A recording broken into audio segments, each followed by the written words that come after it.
À la mort de sa mère, en 1904, Marcel Aimé, qui avait 2 ans, a été pris en charge avec sa sœur Suzanne par ses grands-parents maternels, Auguste Monamy et Françoise Curie. Ces derniers avaient acquis une tuilerie et une maison à Villers-Aubert en 1862.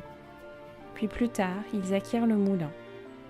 À Villers-Aubert, Auguste Monamy avait remis en service la tuilerie et agrandi un bâtiment en corps de ferme, avec un logement, grange et écurie. Il exerçait une double activité de fermier et de petit industriel avec la tuilerie et le moulin.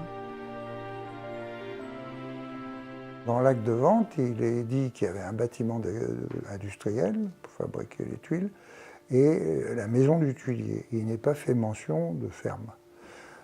Sur les plans cadastraux anciens, plus anciens, on voit quand même l'implantation d'un bâtiment. Alors était-il en ruine? Je ne sais pas. En tout cas, ça tendrait à prouver que c'est lui qui a construit, ou en tout cas restauré complètement la ferme. À la tuilerie, on fabriquait des tuiles plates, des tuileaux de briques, des carreaux pour le sol et des tommettes. Le moulage et les presses fonctionnaient à la main, mais dès 1890, Auguste Monamy avait fait installer des presses à vapeur, produisant des tuiles mécaniques plus solides que les tuiles plates, estampillées Monamy A, Villers-Aubert, Jura. Les enfants sont arrivés ici et ils y sont restés tout le temps qu'a duré la vie des grands-parents. Alors ils ne sont pas restés très longtemps parce qu'arrivé en 1904, le grand-père est mort en 1908 et la grand-mère en 1910. Donc c'est une période assez brève mais qui a beaucoup compté dans leur vie, aux deux, hein, Suzanne, Marcel. Ils sont allés à l'école, à Villers-Aubert, ils avaient une vie très libre. Durant la période 1904-1910, la fratrie Aimé passe toutes les vacances à la Tuilerie, ainsi que de nombreux cousins et cousines. Une grande solidarité familiale qui lui a fait presque oublier son état d'orphelin. Celle qui a sauvé la Tuilerie, c'est la tante Léa, qui avait recueilli les enfants à la mort des grands-parents, qui était la plus jeune des sœurs, Monamy. Elle a joué un rôle de seconde mère, hein, c'est évident, non seulement pour les deux plus jeunes, mais pour l'ensemble de la famille. Et il y a quelque chose qui m'a toujours frappé, moi, c'est que Suzanne et Marcel appelaient la grand-mère maman.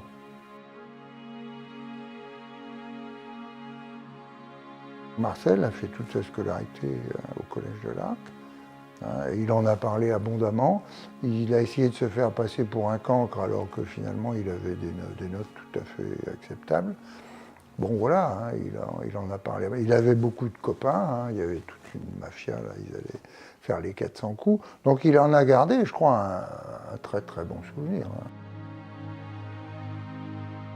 Les animaux étaient partout à la Tuilerie. L'abreuvoir, accolé au puits, était juste devant la porte d'entrée. Et Marcel les croisait chaque jour. La forêt était proche, et sangliers, chevreuils et renards sillonnaient la plaine.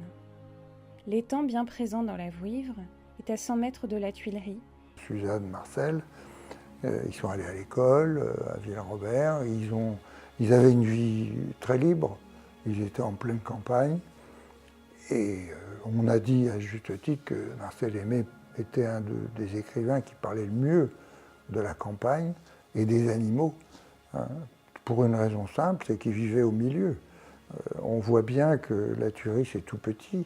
Les vaches étaient à 10 mètres, elles venaient boire devant, hein, l'abreuvoir était là, il n'y avait qu'un puits.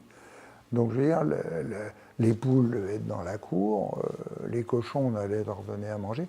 Je veux dire, Marcel, il était sans arrêt au milieu des animaux.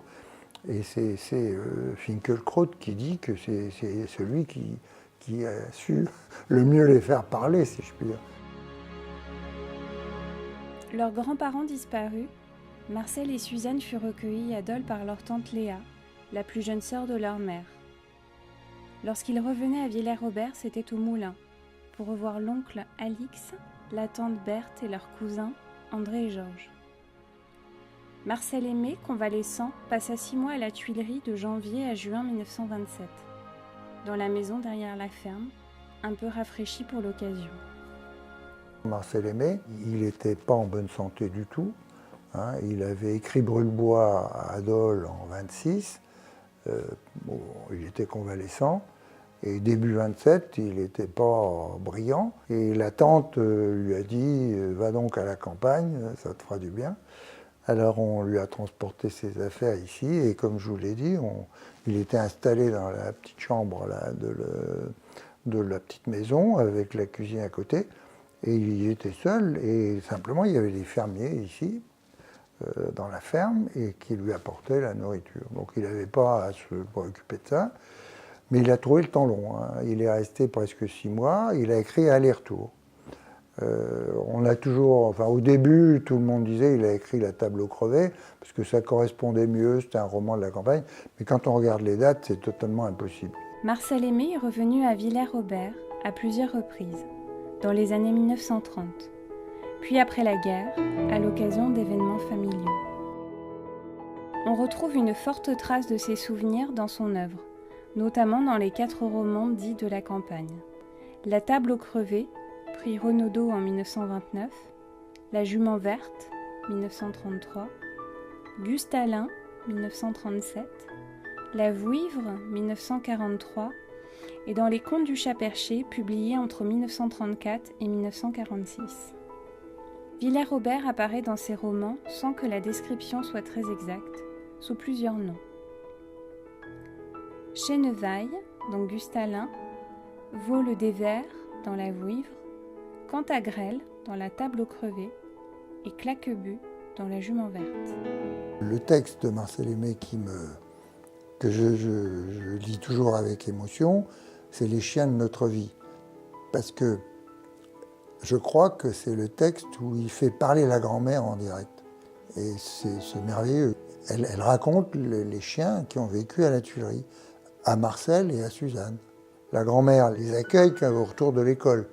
Alors elle leur reproche d'avoir traîné en route, ils ont une demi-heure de retard, ou je sais pas quoi, enfin bon, il y a tout un... Et elle ajoute, c'est pas votre maman, pauvre mouton, qui serait venue crotter, etc. D'ailleurs, elle parle de leur mère défunte.